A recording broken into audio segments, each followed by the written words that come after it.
it's Trina, your favorite herbalist, and today we're going to be going over the top 3 herbs that I believe that you should have in your natural medicine cabinet. So the first herb is going to be comfrey. Now comfrey's scientific name is called Symphytum officinale, which is another name for comfrey. And so the scientific name for comfrey is Symphytum officinale, okay? And another name that people call comfrey is nip bone. And the reason being is because it can heal bones and bring flesh together, right?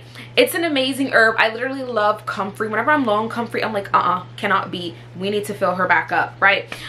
This amazing herb, it accelerates the rate in which cells divide, right? To heal wounds, fractures, etc. The leaf and the root are both medicinal. The root is always going to be a little bit more stronger than the leaf. It's also a good expectorant. It gets mucus out of the lungs. There's also other herbs that is really great with that. So like mullein. It's good for soothing mucus membrane in the gut and bladder. Marshmallow is also a really good root for soothing, right? Comfrey is also a really good anti-inflammatory for sore joints.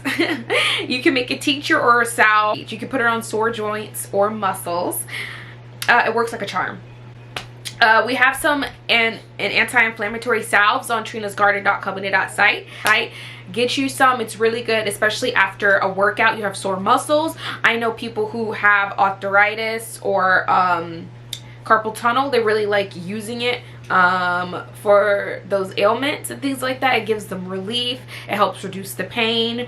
It's also good for bruises and it stops the pain. So say you slam your finger in the door like I've done and it was just so painful, like it's not throbbing pain. I put some of that salve on it and the pain just stopped. It was really just amazing, right? So yeah, make sure you go ahead and get that on trinasgarden.company.site. Support your local herbalist and have a healthy, thriving home. I typically only use comfrey topically. That's why I have the salve on my website. You can use it internally, but there's just a lot of controversy about like, oh, it can, the study showed that it can give you like kidney failure or something like that. But here's the thing, the study was done and what they gave the animal was a buttload of comfrey, like normal, like 10 times the amount a normal person would consume. So it's like, of course you're going to get kidney failure. You got to really read scientific studies because some of these are very, very unethical. So yeah, so that's comfrey. So that's the first herb. Alrighty, so the next herb that I recommend that you have in your natural medicinal cabinet is calendula. Now, calendula's scientific name is Calendula officinalis. Another common name you probably heard for calendula is pot marigold. The reason being is because people like to put it in soup and consume it. So next time you have some soup, put some pot marigold in it, okay? It's a great antibiotic. It accelerates healing as well. Not as much as comfrey, but pair the two and voila, right? Good for the stomach cramps, right? It's good for stomach ulcers. Okay. It's good for stomach ulcers, especially paired with comfrey. Okay, it's good for shingles. I made another YouTube video where I talk about calendula, just like all the benefits of calendula. You guys, on trinasgarden.company.site, there is a moisturizer and it has calendula and chamomile because calendula is so good for your skin. It's good for shingles, it's good for eczema, it's good for hives, it's good for rashes. Like I said, it's a good antibiotic and it's healing, right? And it's so moisturizing. It's really good for dry skin. There's a scientific study where it shows that it works better than what the docs give you for baby rashes. So if you want to check that out, it's trinasgarden.company.site and it's called the Calendula Moisturizer. Caution, do not take this while you're pregnant. It is not safe. All right, the third and the last herb to have in your medicinal cabinet is going to be echinacea. Echinacea is a funny word. We love it. The scientific name is Echinacea purpurea. It's also known as the purple cone flower. The root and the flower are medicinal. The leaf is not as potent, but you can use it, you know what I mean? It works as an immune stimulant, right? So it stimulates the immune system to fight infections.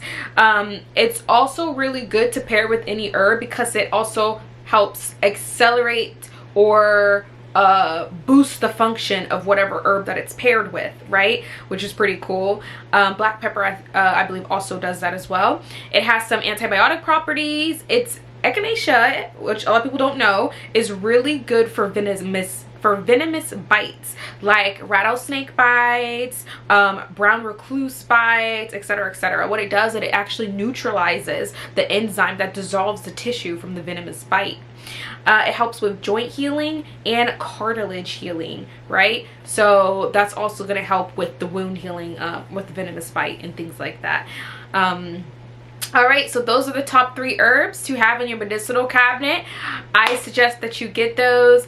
You can even get some of the blends, like I said, the salves on trainersgarden.company.site. That's really gonna help, because it doesn't help if you have the herb but you don't know what to do with it.